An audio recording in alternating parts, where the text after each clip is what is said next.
Pakistanis again. So we want American government to help us build our new image, our good image of good people, not terrorists, but good people in Pakistan.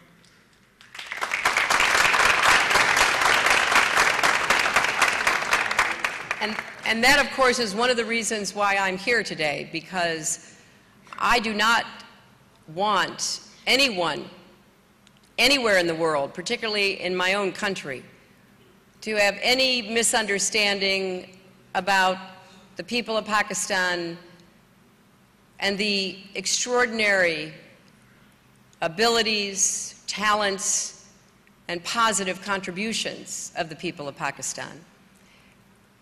The terrorists are a small but deadly group who must be defeated, because otherwise they put so much of what has been worked for so many years at risk. But I have no doubt that given the courageous efforts of the Pakistan military and the commitment of the democratically elected government, that you will be successful against the scourge of terrorism. But I don't want the terrorism to overshadow the story of everything else going on in Pakistan. And so part of the reason why I am here, why I have made this trip, why I'm not just meeting with government officials, even though I enjoy my times with the foreign minister or the prime minister or the president and other officials at the local and national level, but I want to have people-to-people diplomacy, because ultimately that is what creates the bonds, and it helps to tell the story, the larger story of Pakistan. So thank you for that, and we will work very, very hard together to try to make sure that is the story that gets out. Okay, so now I have to go over to this side. Let's see. There's a gentleman in a pink or purple shirt. Caught my eye.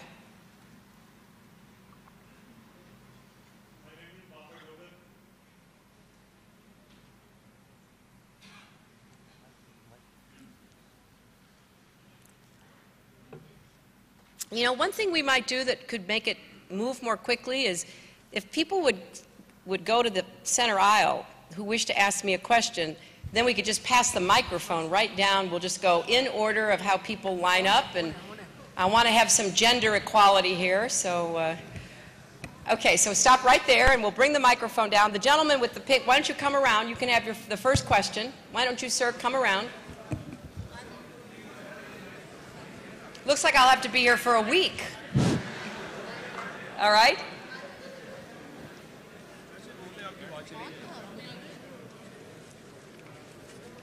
All right, sir. Please, come right here.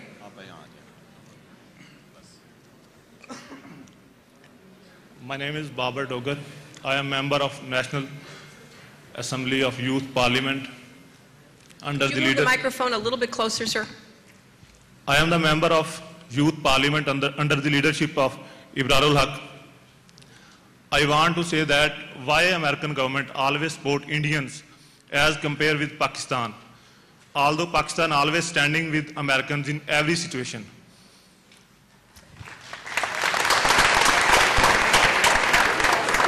I am sorry, I could not make out. Could you repeat the question? I couldn't hear it. Yeah, gentleman said that I want to ask that why American government always supports India as a country as compared to Pakistan. That's his perception. Well, thank you for asking that so that I can say that is not true. And let me explain that for many years, going back to the founding of Pakistan, which was founded in the year I was born, which tells you how old I am, the United States has been very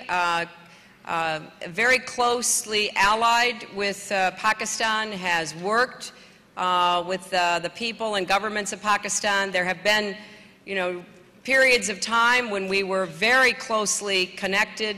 Pakistan helped to open the United States to China during the 1980s when the Soviet Union was in Afghanistan.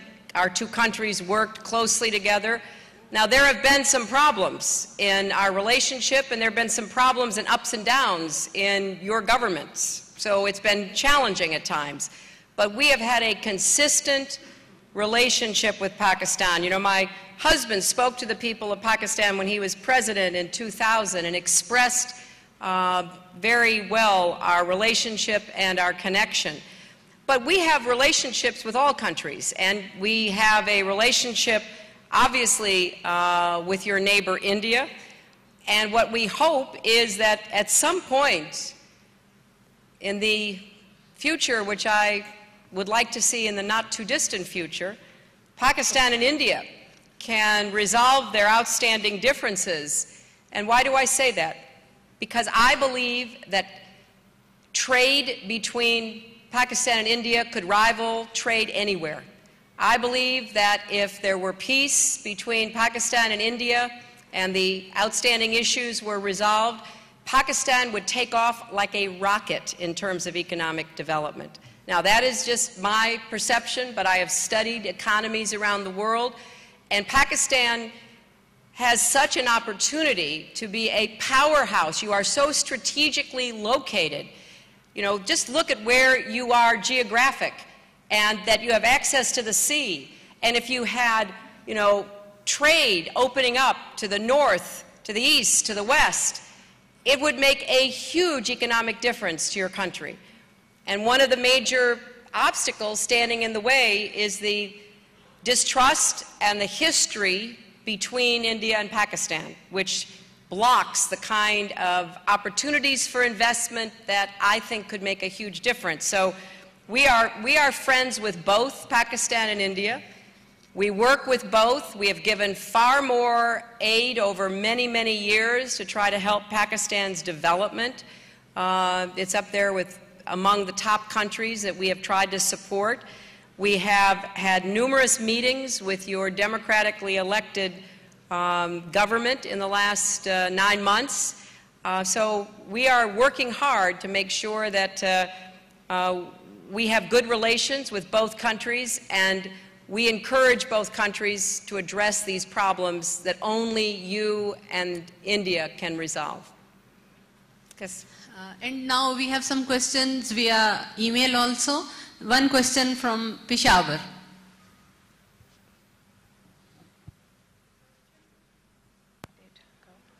The question from Peshawar comes from somebody called Heptullah, Abbas Heptullah. He says, having spent the last 2 days in the heart of Pakistan and learning about the apprehensions of Pakistani people about the Kerry-Lugar bill, how would you address this issue for any future bills, and what advice do you take back for the President of the United States? Well, let me say as clearly as I can, because some of you may have seen me having a wonderful interview with 7 of your most effective journalists yesterday, and we covered that in great detail. So let me just make 3 points. Let's talk about the purpose of the bill. The purpose of the bill is to help Pakistan. That was our intention. That was our motivation, to help your democracy, your economy, your people, to really represent the friendship and partnership between our 2 countries. And let's talk about what the bill does. The bill is a major long-term commitment to improve the lives and the livelihoods of the Pakistani people through strengthening democratic institutions, the rule of law, economic opportunity, human security. It triples the funding from just the last year to account for $7.5 billion to be spent on schools, roads, medical clinics, electricity, like the announcement I made yesterday. The bill does not impinge on Pakistani sovereignty. It does not compromise Pakistan's national security interests. It does not micromanage any aspect of Pakistan's military or civilian operations. But clearly, we did not do a very good job communicating what our intentions were and what we thought the bill was actually doing. And as I said yesterday, and I will repeat today, that has been an important lesson for us to make sure that we reach out to your media and to leaders in